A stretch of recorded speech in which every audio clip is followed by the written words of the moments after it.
আসসালামু আলাইকুম রহমতুল্লাহি ওয়া বারাকাতুহু।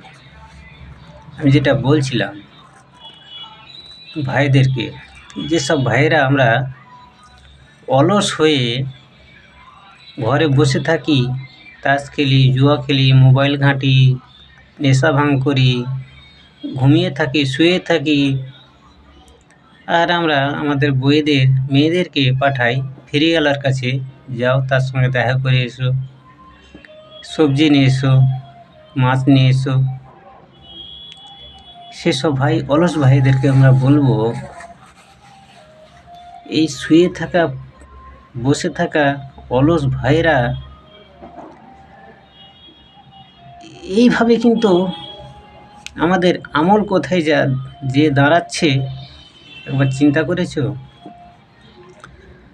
আমাদের দেশ কালচার, জীবন কালচার এমনই।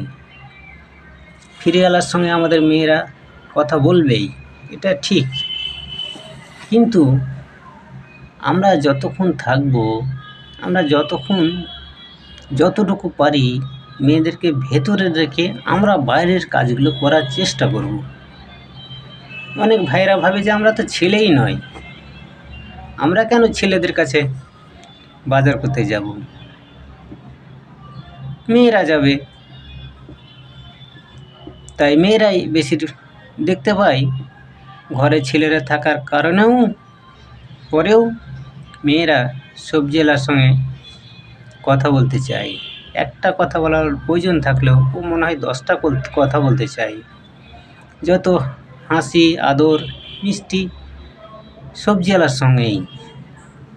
তাই ভাইদেরকে বলবো, যতটুকু পারি আমরা সকলেই চেষ্টা করব মেয়েদের ঘরের ভেতরে রাখার। বাইরের কাজগুলো আমরা করব, ছেলেরা করব।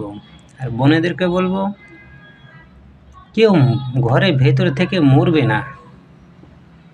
আল্লাহ সুবহানাহু ওয়া তাআলা যতদিন তোমার মত না পাঠাবেন ততদিন মরবেন না। আপনারা ঘরে থাকার অভ্যাস করুন, ঘরে থাকাটাই হচ্ছে উত্তম।